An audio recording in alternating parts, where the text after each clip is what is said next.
A young woman fell from a great height, but upon impact, her body left no trace of blood. Instead, it shattered into powder like plaster. Onlookers gathered, unfazed by the spectacle, because in this world, there's an outbreak of a virus called Medusa. Those infected would gradually petrify within 12 hours. With a mortality rate of 100% and no known cure to control its spread, soon, nearly half of the people on Earth were infected, plunging the globe into chaos. Many nations lay paralyzed. To safeguard human civilization from annihilation, a biotech corporation named Venus unveiled a human preservation initiative. Leading this effort was Vega, the CSCC of the Venus Group. Out of 8 billion people, 160 individuals were sent to a castle-like research base. Before commencing cold sleep, Vega equipped each of them with a bracelet capable of detecting the Medusa virus. If an infection was detected, the bracelet would display black spots throughout their cold sleep.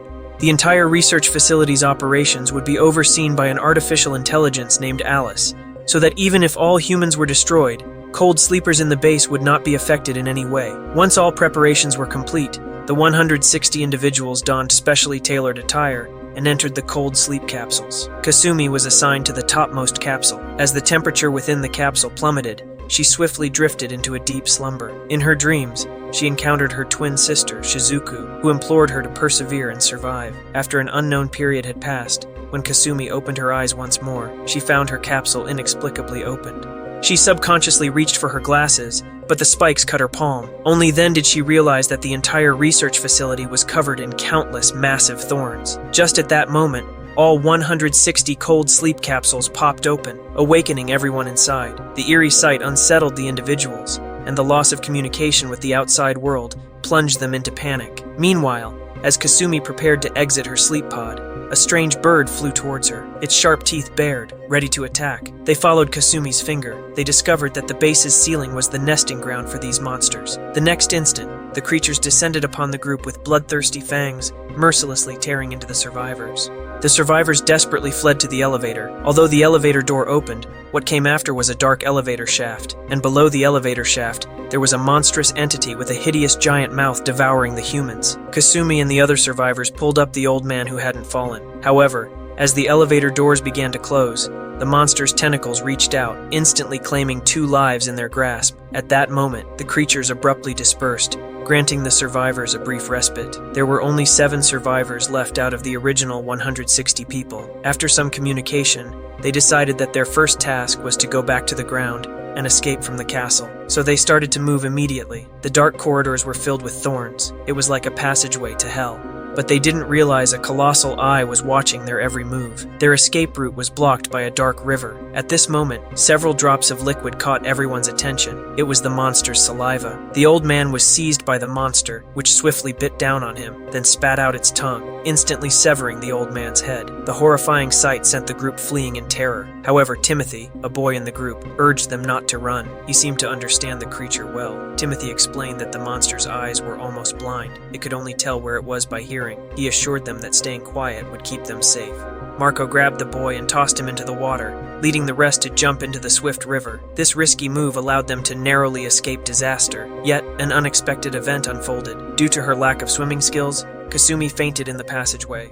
Marco immediately turned back to rescue her from a group of strange fish. He found Kasumi unconscious and successfully brought her back to safety. But the crisis returned. The familiar sound of dripping saliva echoed once more. Looking up, they saw the room's ceiling crawling with monsters. In a critical moment, they scrambled through a protective door. However, due to a large gap, the monsters quickly followed inside. Fortunately, it was the security room. Everyone picked up guns to fight back. Despite the monsters' tough hides, they couldn't withstand the barrage of bullets. Just as they relaxed their guard, the monster suddenly attacked Portman, but in the end, they finally survived the crisis without any further danger. As the group rested, Marco suddenly aimed his gun at Stevens before entering cold sleep. Everyone's personal belongings had been confiscated. Seeing Stevens wearing a necklace now hinted at a hidden identity. With his cover blown, Stevens held Kasumi at gunpoint and left the room in the elevator. The rest of the group arrived at the control room and armed themselves with some guns. However, when they checked the date on the computer, they were shocked to realize that only 48 hours had passed since they entered the cold sleep capsules to sleep and wake up. Despite numerous questions,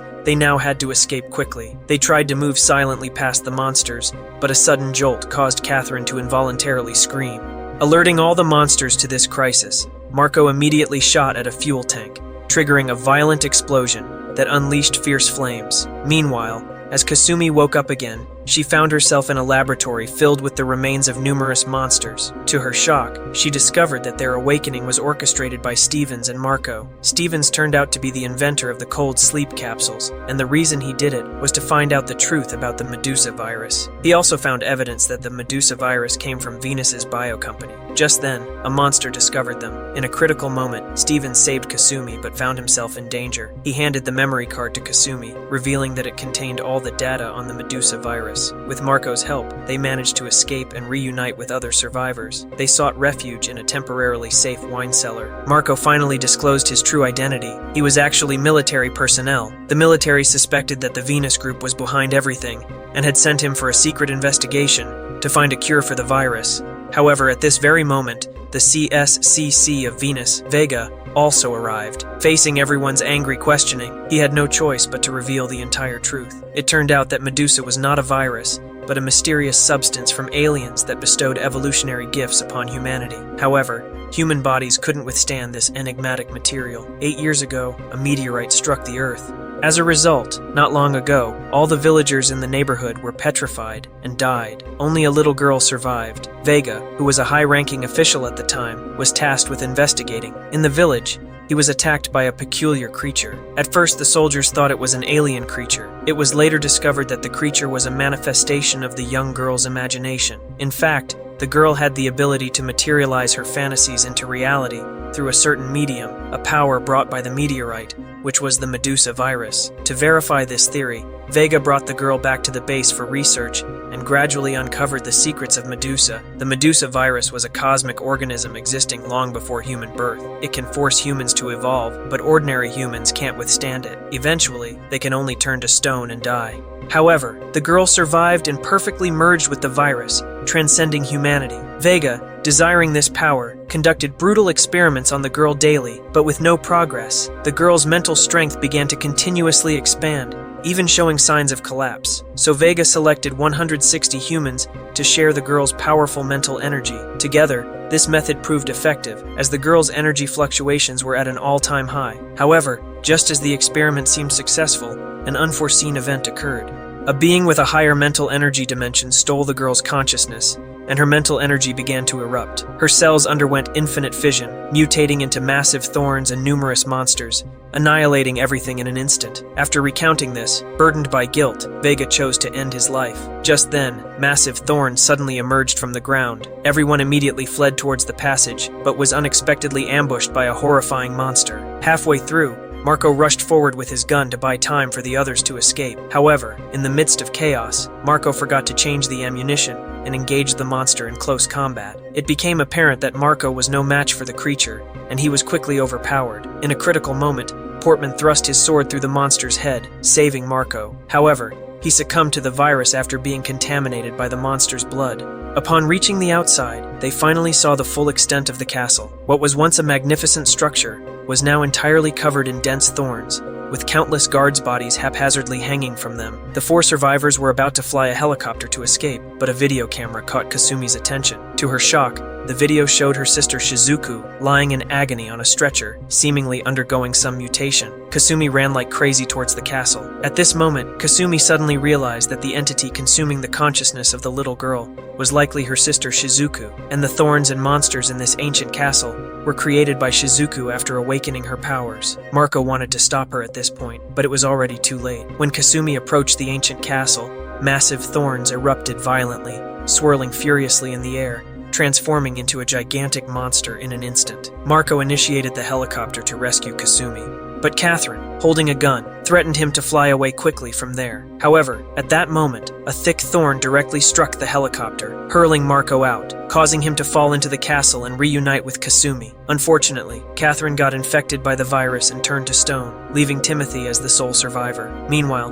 Kasumi and Marco swiftly ascended to the upper levels of the castle, eventually reaching the control room at the top. Upon entering, they each entered their own illusionary realms. Marco unexpectedly encountered his long-deceased sister Laura, who immediately launched a fierce attack, leaving Marco defenseless. She was leading him to death in the process. Alice is an AI and cannot spawn alternatives.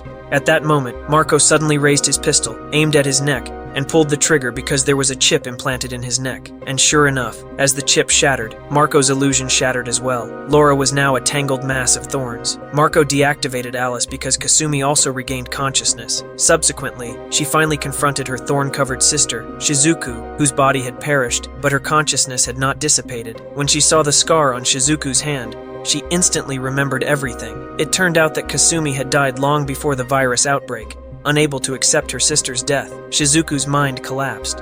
However, in an unexpected turn of events, Shizuku's body merged perfectly with the Medusa Virus, consuming the spiritual energy of the little girl. She then used this extraordinary power to create the current Kasumi and alter her memories. Shizuku aimed to craft a perfect world, solely for Kasumi. The 6 survivors who had miraculously survived alongside Kasumi in the beginning were also carefully arranged by Shizuku. They were to protect Kasumi, while also teaching her to bravely face various dangers. However, when Shizuku had completed all of this, she found that she had lost control of her consciousness and was dissipating continuously. In the end, Shizuku advised Kasumi to live well. As she spoke, Shizuku began to disintegrate, using her last bit of strength to send Kasumi away. As they both plummeted from a height, countless thorns suddenly emerged, forming a massive web to catch them. Sunlight pierced through the clouds, and the seaside breeze comforted the 2 survivors after the ordeal. The scattered ruins bore witness that this was no dream. The valiant warrior had perished, his life concluded. Finally, Kasumi embarked on the journey home with the young boy. The winding and tortuous road was akin to a life full of thorns and twists. Although filled with spikes and turns, there will come a day when the flower that belongs to you will surely bloom. And with that, our episode for today comes to an end. Don't forget to subscribe to the channel in appreciation of my efforts.